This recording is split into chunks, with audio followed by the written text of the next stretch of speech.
सोचिए, एक ऐसा छोटा सा शांत शहर जहां रातें आमतौर पर प्रार्थना की घंटियों और दूर से आती हवा की सरसराहट में बीतती हों।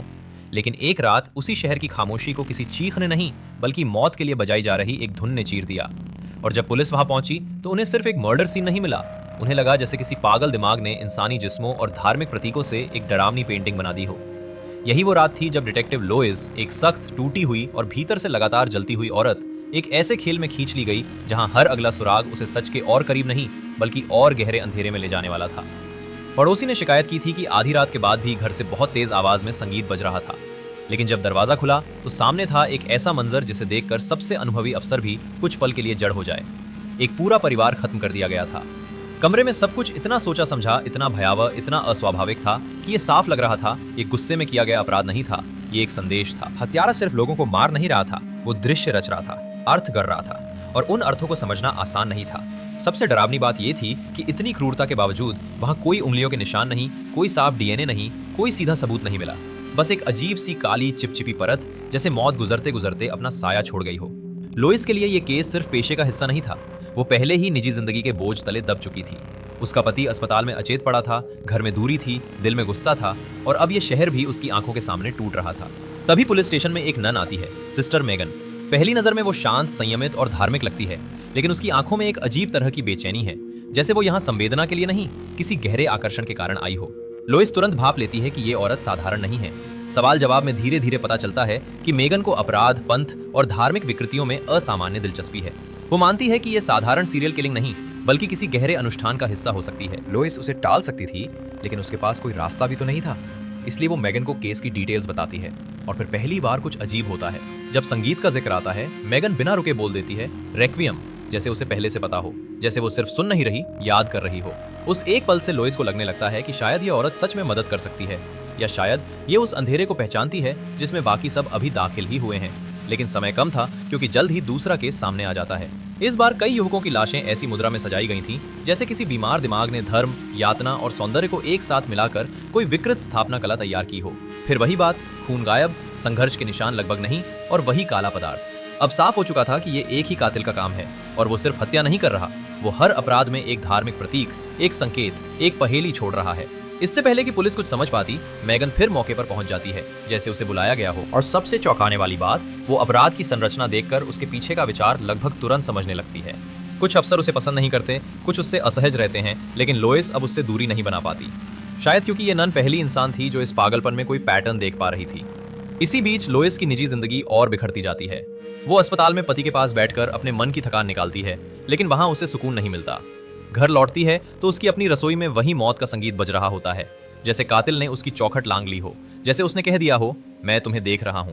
बाहर एक साया नजर आता है। लोइस गोली चलाती है, लेकिन अंधेरा जवाब नहीं देता। डर अब शहर से निकलकर उसकी देह के भीतर बसने लगा था। फिर कहानी में प्रवेश करता है एक पादरी। मेगन उससे मिलती है, हाल के अपराधों पर बात करती है, और पादरी बिना घटनास्थल देखे सिर्फ विवरण सुनकर कहता है कि इन हत्याओं में ईश्वर की खोज भी है, और शैतान को बुलाने की कोशिश भी। वो धर्म ग्रंथों के हवाले से समझाता है कि कातिल अपने अपराधों को प्रतीकों में बदल रहा है, मृत्यु को पूजा की तरह, शरीरों को संदेश की तरह इस्तेमाल कर रहा है। मेगन को लगता है कि अब वे सच के करीब हैं, लेकिन उसी समय दर्शक कुछ और भी देखते हैं। ये पादरी अकेले में खुद को कोड़े मारता है, अपने ही शरीर पर हिंसा करता है, जैसे वो पाप, सजा और इच्छा के बीच कहीं फंसा हुआ हो। ये दृश्य सीधे कुछ साबित नहीं करता, लेकिन शक का बीज बो देता है, और फिर केस और उलझ जाता है। पुलिस को एक पुराने कुख्यात हत्यारे का नाम मिलता है, जैसे मानो मृत अतीत अचानक वर्तमान में लौट आया हो। सबको लगता है कि शायद यही वही दरिंदा है जिसकी तलाश थी, लेकिन जब टीम उसे पकड़ने पहुंचती है तो वो खुद अजीब हालात में मृत मिलता है, जैसे किसी ने उसे भी एक दृश्य, एक धार्मिक प्रतीक में बदल दिया हो। यानी कातिल अभी भी आजाद है, और वो जांच से 2 कदम आगे चल रहा है। लोइस अब समझने लगती है कि ये कोई साधारण इंसान नहीं, कोई ऐसा व्यक्ति है जो धर्म, अपराध, शरीर, भय, अपराध बोध सबको मिलाकर एक संपूर्ण भय रच रहा है। फिर शहर में एक और हत्या, फिर एक और। एक जगह 12 लाशें इस तरह व्यवस्थित की जाती हैं कि दूर से वो किसी प्रसिद्ध धार्मिक चित्र की जीवित नकल लगती हैं। दूसरी जगह अलग अलग औरतों के शरीर के हिस्सों को जोड़कर एक भयावह आकृति बनाई जाती है, जिसके सिर पर काले बकरे का प्रतीक जड़ दिया गया है, जैसे बुराई ने खुद को मांस और हड्डियों में ढाल लिया हो।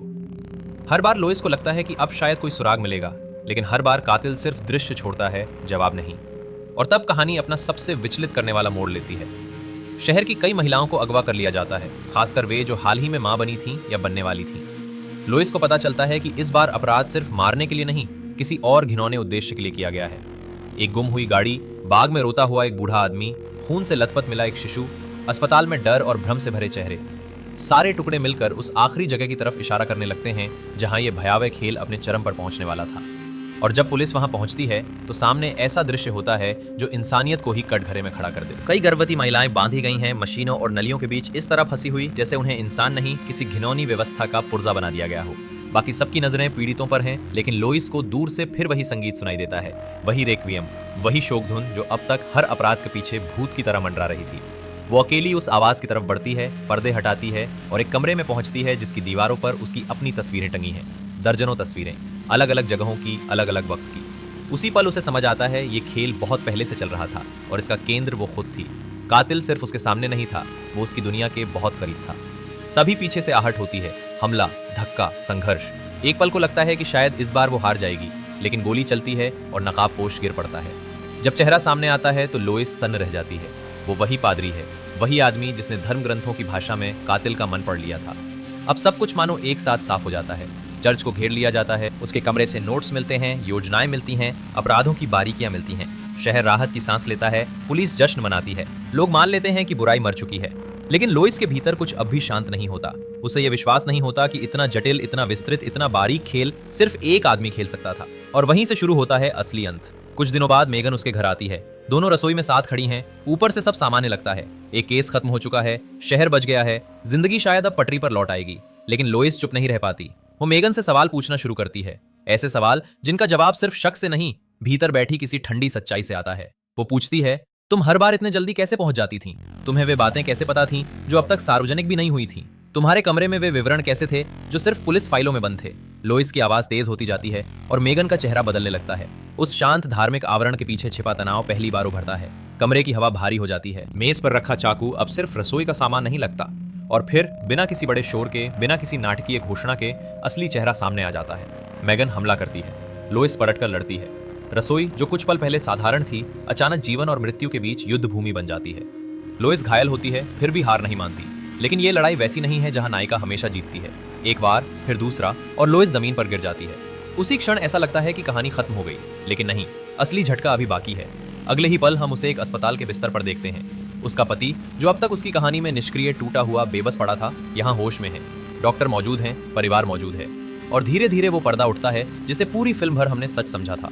पता चलता है कि बीमार उसका पति नहीं, खुद लोइस थी। जो कुछ हमने अभी तक देखा, वो शहर, वे हत्याएं, वो पादरी, वो नन, वो जांच, वो भय, वो पीछा, सब उसकी डगमगाती चेतना, उसके दर्द, अपराध बोध, गुस्से, अपमान, टूटते रिश्तों और मौत के डर से बुनी हुई एक आंतरिक दुनिया थी। वास्तविक जीवन के लोग उसके स्वप्न में विकृत रूप लेकर आ गए थे। डॉक्टर उसकी कहानी में राक्षस बन गया। अधिकार वाले लोग षड्यंत्रकारी चेहरों में बदल गए और उसका अपना भय एक सीरियल किलर बनकर उसके सामने खड़ा हो गया। अचानक समझ आता है कि वो पूरे समय किसी हत्यारे का पीछा नहीं कर रही थी। वो अपने ही टूटते हुए मन की भूल भुलैया में भाग रही थी। परिवार ने फैसला कर लिया है, उसकी हालत लौटने वाली नहीं। मशीनें चल रही हैं, लेकिन उम्मीद थम चुकी है। उसके पति की आंखों में दर्द है, मगर साथ ही एक थकान भी, जैसे प्रेम और विदाई एक ही जगह आकर खड़े हो गए हों। और फिर वो क्षण आता है जो पूरी कहानी को भीतर तक चीर देता है, जब दवा की वो आखिरी खुराक उसके शरीर में उतरती है और धीरे धीरे उसके जीवन के सभी शोर शांत होने लगते हैं। धड़कनें मंद पड़ती हैं, चेहरे स्थिर हो जाते हैं। और जिस औरत ने अपनी कल्पना में एक पूरे शहर के अंधेरे से लड़ाई लड़ी थी, वो अंत में अपने सबसे निजी अंधेरे के सामने हार नहीं बल्कि समर्पण करती है। यही इस कहानी का सबसे भयावह सच है। कभी कभी सबसे डरावना राक्षस बाहर नहीं होता, वो हमारे भीतर जन्म लेता है।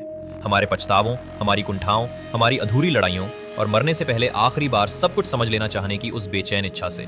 और जब स्क्रीन काली पड़ती है तो पीछे सिर्फ यही सवाल रह जाता है, क्या हम सच में उस दुनिया को देखते हैं जो बाहर है, या हमेशा वही देखते हैं जो भीतर टूट रहा होता है।